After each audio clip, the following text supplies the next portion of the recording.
Greetings, Tony from Old River Hardgoods.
Well, the music you're listening to is Devil Under the Table from my first CD, Forgotten Walls.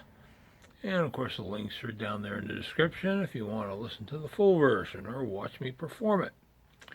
And today's video talks about some of the websites I use as far as researching old tools. Yeah, I know a lot of stuff, but there's just too much to remember all the time, especially a lot of the specifics. So the links for these sites are also in the description. A couple of them are better viewed on a PC than a phone, but, what can I say? I didn't build them, they are just there. I am working with a new piece of software. Lets me directly record my computer screen rather than me fighting with the camera, trying to record it and dealing with all that nonsense. Hopefully it works out. Every one of these segments you're going to view, I recorded a number of times to try and get them right. So anybody thinks this is a 10-minute slap together video, get a life. Anyways, on with the show. Well, our first site here is the Directory of American Tool and Machinery Patents. This site has almost every tool patent you can imagine, although I have been able to find a couple that I had to go into the bowels of the Google beast to try and hunt down, but 99% are up here. And the way you search on this, you've got lots of different options by person, by company, by type, by class. Mostly what I use is the patent date. And the format for the date is year, 4-digit, dash, day, dash, year, dash, month, dash, day. Been a long day. So you can do 1920. Here we have 1898 or 208, and it shows all 15 past patents issued on that day. I was looking for the old trout patent there, but this is a good sampling. Now, besides the standard date format, you can also use wildcards, such as the YYYY for the year, and then the date and the month and actual numeric values if you're not sure of the year. And the same goes for the day and the month. You can also use a partial, being a question mark in the,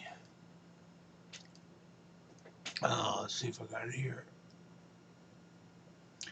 Oh, let's go 18 question mark.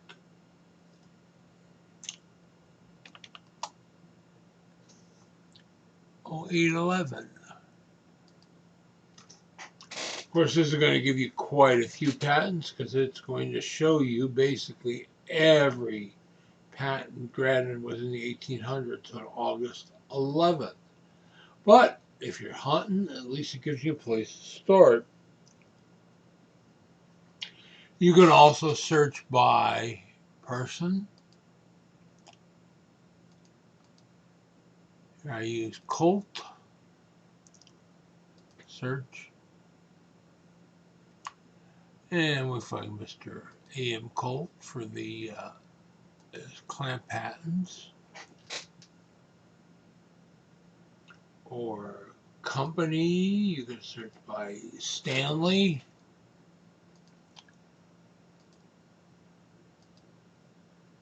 On, and you get to see every Stanley patent ever issued. All 428 of them, for that matter, including the original Leonard Bailey's, lost by Mr. Trout. He was quite the patent machine, that man.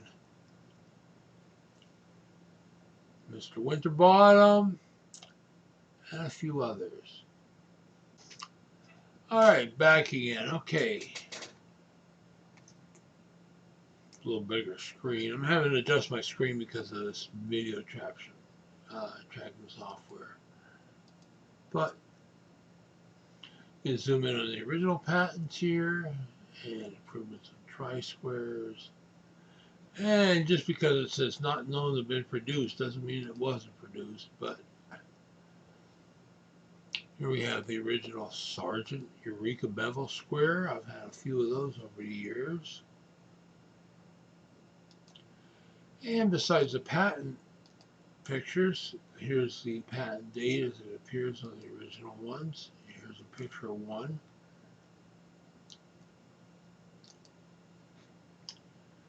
And you can also search by class. So, well, let's go back to that square for a second. Bevels. And then you can sit here and go through all the bevel squares. Now, 866X, I don't think that one's going to have much info because a lot of those early patents, oh, here it is. 1808. Actually, picture one. Pretty rare tool. But I mean, this is the kind of information that's relatively available on this site. And I know the guys that built it, Russ Allen and a couple of the other ones. They're associated with both this site and the vintagemachinery.org, which is worth checking into if you're into that sort of thing. So we can spend all day here, but this is just a quick overview, and this is definitely one you should have bookmarked if you got any interest at all in old tools, and especially old patented tools. Next up, we're going to take a look at the Stanley plain dating flowchart, or type studies if you want to go by. This site was originally developed by a gentleman by the name of Jay Sunderland back in 1996. And it was online for quite a few years and then kind of disappeared. And Joshua Clark found it and resurrected it. Now has it hosted on his site. I'm sure some of you guys know him from HyperKit. Good guy, ran into him down at Patina this past year. But anyways, these type studies were done post-mortem, so to speak. They're not based on any kind of information provided by Stanley per se. It wasn't part of any kind of master plan. These just document the different changes the planes went through over the years. So kind of keep that in mind, because especially with a lot of the early ones, just because this type study says it had this type of lever cap or this type of blade, Stanley would continue using their older stocks up before putting the newer items into production, unless it was something major like a frog redesign, frog and body redesign. But other than that, a lot of these things did carry over from one type to another while the new products are being introduced. So first screen you get is how many patent dates are cast into the bed behind the frog. Now patent dates are kind of a key in terms of determining the age of the plane. If you look at this picture here, the plane on the left is a Type 6, Stanley number 7. It has 0 patent dates on the body, but it has the patent dates on the lateral lever, on the chip breaker, and of course on the depth adjusting wheel, which you'll see here in a bit. The one on the right is a body from a Type 1, Type 13, excuse me. It's got 1 patent date. That's kind of a one I pull off the scrap pile here because it's got a crack in it, but it was just easier to find. So anyways, let's move on. We're going to go with Type 0 here. And of course, it asks, does it have a raised ring cast in the bed for a receiver for the knob? This is applicable to the higher knob types, not the low knob types. So we'll say no. Is the plane size number, i.e. number 4, cast into the bed? Again, the original pre-lateral planes, types 1 through 4, did not have the number cast into it. After that, they all did. So we'll go with yes. And how many patent dates appear on the lateral adjustment lever? As a rule of thumb, the more patent dates you see, the earlier the plane, regardless of the lever or the body or whatever. So we're going to go with 3 here. And this, of course, asks if it has Bailey's patent number on the depth adjustment nut. So we're going to look on a Type 6 here. And then we'll go to the plane type study page. And this lists all of the features and design changes. Now the format is a little funky here because I don't know, it doesn't like my Firefox browser, but you know, again, this is an old page, so you gotta make some allowances. But as you can see, there's quite a bit of detail about it. And you go down, you see the Type 7s, Type 5s before that, and on down the list.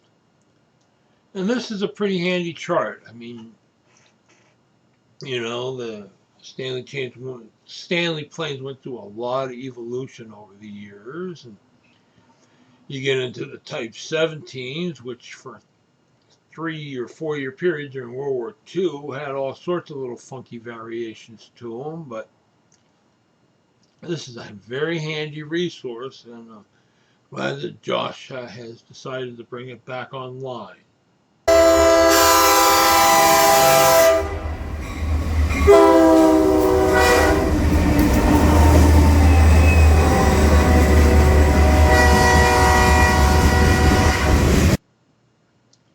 One of the newest old tool resources out on the web is the guide to the makers of American wooden planes. This book was originally published by Emil and Martel Pollock, and then Thomas Elliott took over the somewhat monumental task of keeping it updated. And with the 5th edition, he's decided to make it available online. And we're very grateful to him for doing that. This book is just chocked full, and website are just full, chock full of great information. Go through some of the highlights in here. There's wedge styles, territories, the rarity ratings, which a lot of folks don't understand, but here it is. Approximate values of what planes are worth. And then you get into the actual meat of the book, which are the makers. By name, by wedge style, working dates.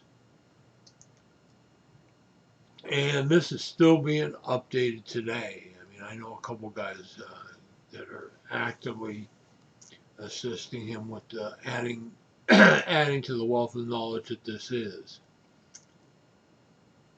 And it's definitely worthwhile to spend some time if you're into wooden planes at all. I mean, this covers anything and everything to do with the American makers. Up top, there's a menu here. There's a gallery of planes, basic plane information. He has an A to Z section where, like, if the main section is too slow to load, you can just go to the A to Z and pick your alphabet letter and go to it. So, anyways, once again, many thanks to Thomas for making this available. Many thanks to guys like Dan Linsky, who's a longtime friend, and other folks that are helping keep this thing updated and keep the research into American wooden planes alive. And the last one we're going to take a look at on this particular adventure is the woodworking antique tool type resources page. This was done by a gentleman by the name of Gordon Muster. Unfortunately, it's not been updated since 2012, and I kind of suspect we're not going to be seeing any more updates. But he's got some links to other sites in here, like Bob Kuhn's Bedrock Plane Type Study, of course, the Stanley plane type study we already looked at. Patrick's Blood and Gore, which if you're not familiar, Patrick Leach and I go way, way back. We've shared a few beers, shared a few suppers, and had some good time at some tool shows over the years, although it's been quite a while. But anyways, that's a great read. Ralph's Stanley Gauge page, unfortunately, is long gone. Somebody I thought was trying to resurrect it, but I'm not sure that they did. However, Josh also managed to save the J. Sutherland Stanley 71 router plane type study. So if you're interested in those, there's a place to go. And Gordon's got sections on Stanley chisels. Not all of these are complete, even the ones that are highlighted. Sometimes just go to blank pages. I mostly use it for the tri-square patent information, type information. In the window, you can see this. Shows the different types and the marks used on them.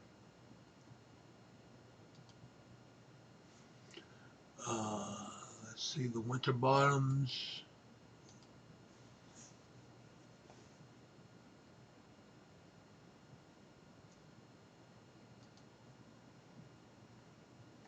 As well as the bevel squares, all the types, patents, information, and the let's see, number 18. I believe he's got stuff in that one too. No, we never finished this one. Well, gotcha. Okay. Well, anyways, like I said, this was kind of a quick view on this one. There is some good information here. It's not perfect, it's not complete, but still worth the time to take a look at. And that's all for this one, folks. As always, I hope you learned something. I hope you enjoyed my presentation. No flea market segment this week because the weather has just been making the flea markets pretty bleak. I mean, I managed to scrape a few small items out, but $60 worth of gas for basically $100 worth of tools and it isn't exactly my idea of a good time. But this weekend's looking good weather-wise. Hopefully the tools will be there as well. So if you like what you're watching, please hit that subscribe button to be notified when new videos are posted. Have a great day and bye.